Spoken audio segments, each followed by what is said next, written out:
camarades, chers journalistes, nous vous remercions profondément de votre venue pour assister à notre conférence de presse. On est venu aujourd'hui pour statuer sur l'actualité politique nationale en interpellant directement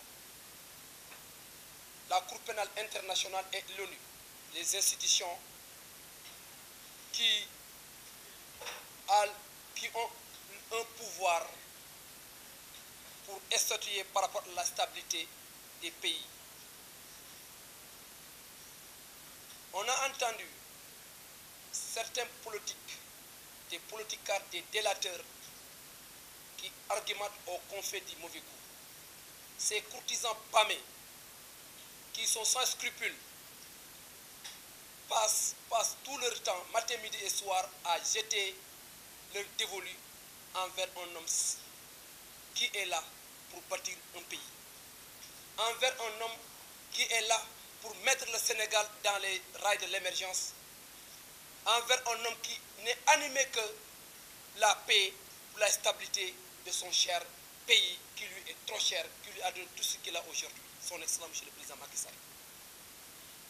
Cette bande d'aigris, de menteurs, de kleptomanes, de tachifères et de logorés n'ont aucune leçon à donner à la jeunesse sénégalaise. Une personne qui ne peut pas gouverner son pantalon, il ne peut pas s'apprêter à gouverner une mairie jusqu'à ce qu'il gouverne un État. Le Sénégal est connu par le respect de ses fondamentaux, du respect de la hiérarchie sociale, du respect des familles maraboutiques, coutumiers et religieux, du respect des institutions. Mais depuis l'arrivée de ce tocard, de ce poltron dans l'arène politique nationale sénégalaise, on a vu que le discours politique est en train d'être réorienté. Le Sénégal est en train de vivre les moments les plus sombres de son histoire causés par une personne dévergondée, sans scrupules, sans foi ni loi. Cet adepte de jacuzzi, adepte de messe noire, participant des congrégations les plus oisives, n'a absolument rien à faire au sein d'une république telle que le Sénégal. C'est la raison pour laquelle ils ont sapé le moral de la jeunesse sénégalaise en les crucifiant lors des événements du 8 mars. Pire que ça, lors de leurs investitures, ils n'ont investi approximativement aucun jeune sur leur liste. Cela marque et démontre à suffisance que Ousmane Sonko et sa bande de Yewwi n'ont aucun respect envers la jeunesse sénégalaise, envers cette jeunesse consciente, qui aime leur patrie, qui aime leurs parents, qui veulent bâtir le pays, qui veulent faire partie de ces gens-là qui vont développer le Sénégal. Cette jeunesse, je dis à Ousmane Sonko que cette jeunesse est là, est prête et ne participera plus à leur mascarade politique. En réalité, c'est des Kafkaïens, c'est des farceurs. Ils font de la comédie politique et nous, on est dans un réalisme politique. Un pays est toujours gouverné par des textes et des lois dont nul n'est censé ignorer que toute personne de bonne volonté doit cultiver le sens du respect des fondamentaux et le sens du respect des lois. Une élection est une chose qui est là à chaque fois que le Sénégal est pris comme un modèle, comme un référent dans la sous-région et au niveau mondial. Si à chaque élection il y a des périodes de pré-campagne et des périodes de campagne électorale, mais est-ce que cette opposition, mes chers journalistes, ils doivent transgresser les normes qui régissent notre état de droit? Je dis non.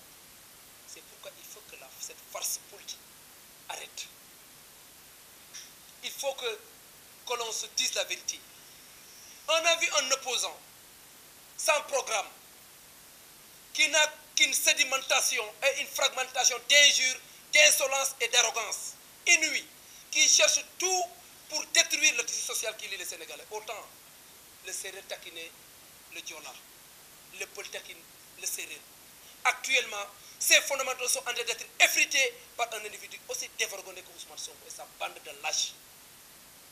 Chers camarades, c'est pourquoi je demande à la jeunesse de prendre toutes les responsabilités. C'est pourquoi je demande à la jeunesse de signer un pacte de confiance avec les fondamentaux de notre cher pays qui est le Sénégal. Cette jeunesse doit être consciente et ne doit pas accepter d'être des chers à impôts et des chers à canaux. Pourquoi je dis chers à impôts? Parce que Sonko veulent créer des chairs à impôts à part de laquelle ils seront des esclaves qui seront taillables, corvéables à merci. Parce que ces jeunes, ils les considèrent comme des jouriels.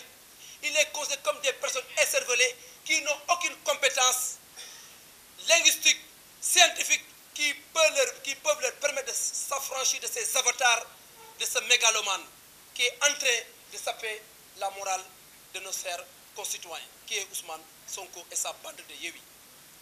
Maintenant, je demande à la jeunesse à une prise de conscience qu'il n'accepte plus d'être l'agneau du sacrifice.